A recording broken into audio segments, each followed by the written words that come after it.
Olá, meu querido, minha querida, graça de Deus sobre a sua vida. Vamos continuar aqui no nosso panorama do Novo Testamento.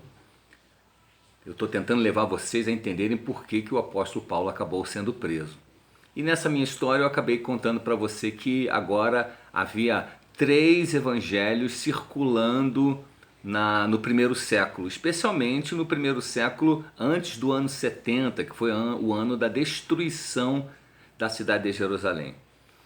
Na verdade, o ano 70 acabou com o templo, acabou com todo o sistema de sacrifícios, e com isto a imposição que era feita pelos mestres judaizantes em relação ao retorno para o judaísmo da parte dos gentios, ou seja, a conversão também ao judaísmo, ficou seriamente prejudicada. Essa questão ficou seriamente prejudicada. Mas havia três vertentes do evangelho circulando no primeiro século, como falei anteriormente.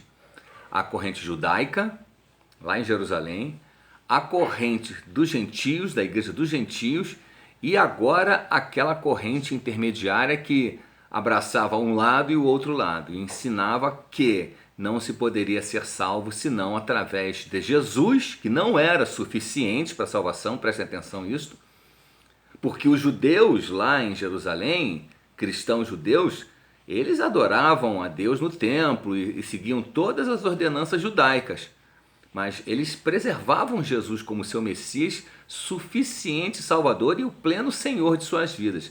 Mas esse grupo intermediário aqui, os judaizantes, como eu disse para você da outra vez, eles não aceitavam que Jesus somente podia salvar alguém. A pessoa tinha que ser salva através de Jesus, mais a guarda da lei de Moisés, a lei que eu falo, atenção, né? Porque algumas pessoas não entendem o que é a palavra lei. Então eles inocentemente e acabam sem querer, covardemente, agredindo a própria palavra de Deus. A lei é a palavra de Deus. A lei, ela nos serviu, conforme o apóstolo Paulo fala, como um escravo pedagogo, no original, na Bíblia chama de aio, que nos conduziu até Cristo. A lei tem princípios e valores profundos que nós não podemos ignorá-los. Mas a prática de determinados conceitos éticos e sociais e até mesmo cerimoniais, ela ficou restrita ao povo judaico e não aos gentios. Os gentios não precisaram ser salvos por isso. Mas esse grupo do meio, ele começou a espalhar problemas. Tanto é verdade que em Atos dos Apóstolos, no capítulo 15, já o apóstolo Paulo, que já estava vendo problemas por parte desses irmãos, que eles eram irmãos, mas irmãos problemáticos. Mas eles não consideravam Paulo um irmão. A verdade é esta, entendeu? Paulo tinha até companheiros, que ele diz, do meio da circuncisão, fala lá em Colossenses, que o ajudavam na proclamação do evangelho do reino. Mas a maioria deles não gostava de Paulo. Atos dos Apóstolos, capítulo 15, nos mostra uma ocasião quando essa contenda ficou tão forte, tão acirrada, que decidiram fazer o que a gente conhece como o Concílio de Jerusalém, quando então veio Paulo, Barnabé, alguns de seus amigos, mais os que eram contrários à doutrina do apóstolo Paulo, mais os judeus de Jerusalém e presbíteros e apóstolos, e então discutiram acerca do que seria de verdade a maneira de se pregar entre os gentios. E eles chegaram à conclusão de que o apóstolo Paulo estava fazendo correto. Aliás, o apóstolo mesmo descreve isso na sua epístola aos Gálatas, no capítulo 2, quando ele foi a Jerusalém, e diz lá que os apóstolos nada lhes acrescentaram. E que quando eles conheceram a graça de Deus na vida de Paulo, eles deram a destra de comunhão para Paulo. Veja, conhecer, no sentido bíblico, muitas vezes, conhecer quer dizer, no Antigo Testamento, a palavra conhecer, quando um homem conhecia uma mulher, ele tinha relações com ela. Ou seja, havia intimidade.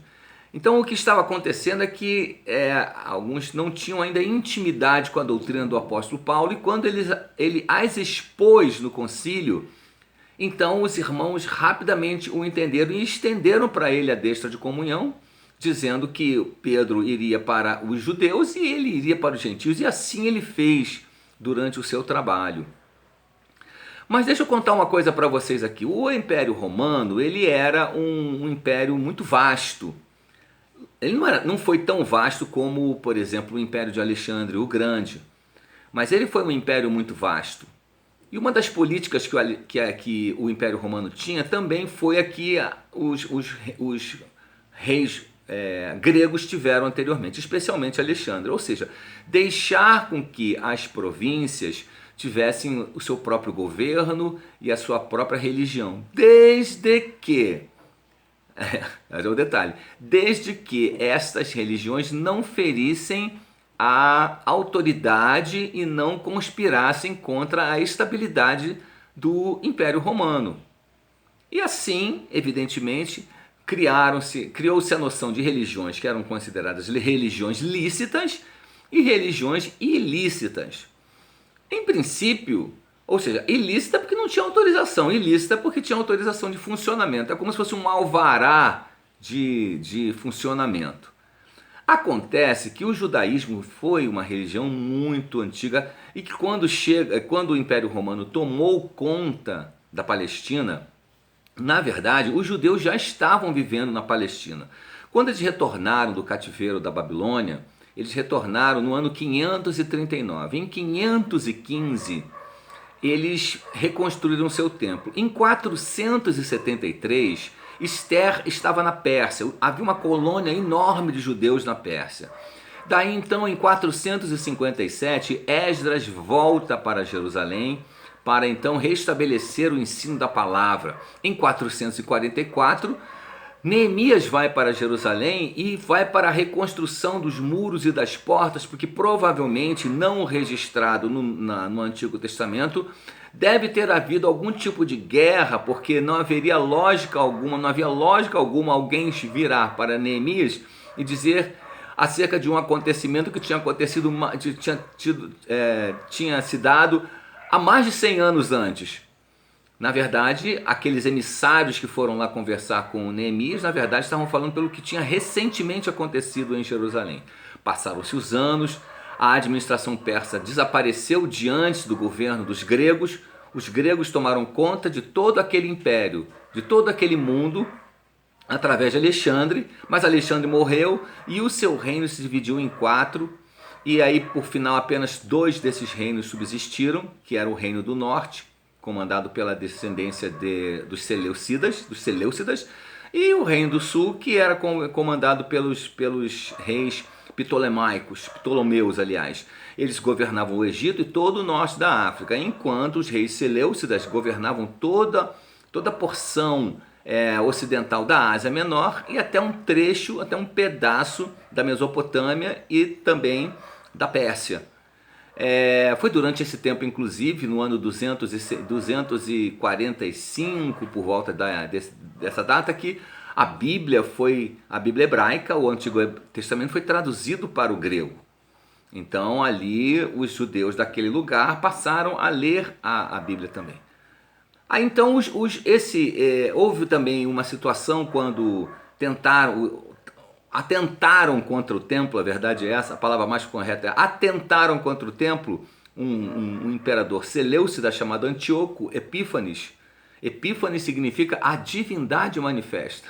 Então esse rei colocou uma imagem de Júpiter dentro do templo, mais uma porca no altar como sacrifício, e isso poluiu o templo. Daí estourou a chamada revolta dos Macabeus. Por fim, Israel conseguiu a sua independência no ano 165 a.C. Mas já em 63 ele perde essa autonomia e se torna parte do Império Romano. Mas quando ele entra no Império Romano, ele já entra como uma religião aceita. O cristianismo, por muitos anos, foi considerado apenas um ramo do judaísmo. E essa é uma história que a gente vai continuar daqui a pouco, querido.